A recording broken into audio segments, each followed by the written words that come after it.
all of those documents point to the fact that yung Grace Formil na nakikitira sa bahay nila Carlos is a fake.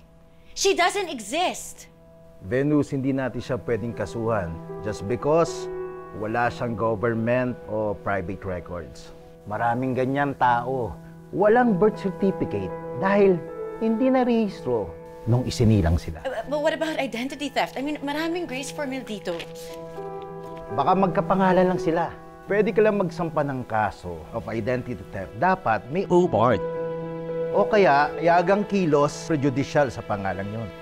Ano ibig sabihin? I really don't understand what you're saying. Halimbawa, si fake Grace ay nangutang at nagpretend siya Na siya si real Grace Formil. tapos hindi siya nakabayad. Siyempre, ang habulin ng creditor Ay si real Grace Formil. tapos ginamit niya pa yung personal information niya para lang mapatunayan na siya yun. Alam mo, ang pwede lang magkaso ay si the real one at hindi ikaw. So you're telling me that these papers are for nothing? Tita, ang mahal ng binayad natin dyan! Venus, don't pursue it. You'll just get on the bad side of Carlos if malaman niyang didimanda mo si Grace. So anong gagawin natin ngayon? Carlos and Doy are not safe hanggat nandun yung babaeng yun sa bahay ni Carlos. It's like waiting for a snake to bite them. I know what to do.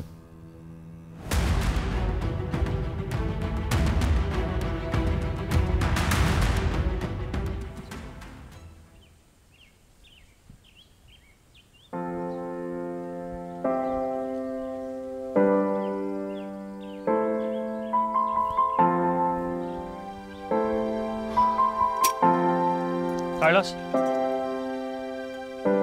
Seth, yung nagawa mo rito? I came to personally talk about last night. I'm really sorry. I was completely out of line. Ano nagawa mo rito? Galing ka ba sa studio? Pag-usap lang kami ni Grace. Nakipag-ayos lang ako sa kanya. Okay na kami.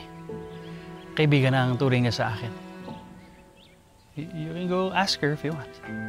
Ano ba talaga ang tunay na dahilan kung bakit ka nakikipag-usap at nakikipagkaibigan kay Grace? Mayroon ka bang kailangan sa kanya? Mayroon ka lang makuha sa kanya? Carlos, ano naman makukuha ko sa kanya? Eh di yung malaman mo kung nasaan ang nanay mo. You know, Seth, she has nothing to do with that. Alam ko yun, bro. Pero ba't ba nag-iisip ka ng masama sa akin? You can't blame me. The last time na magkasama kayo ni Grace, sinaktan mo siya, di ba? I'm just protecting her from you. How do you expect me to trust you with her? Eh, no. Wala naman ako masamang intensyon eh. Mabuti pa si Grace eh. Simple lang mag-isip. Pag friends.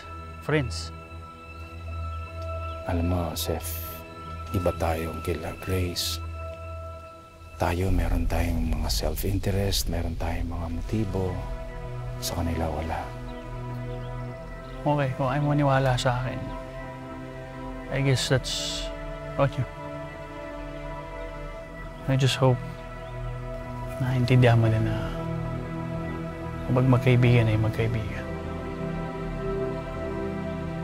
Oh, go ahead.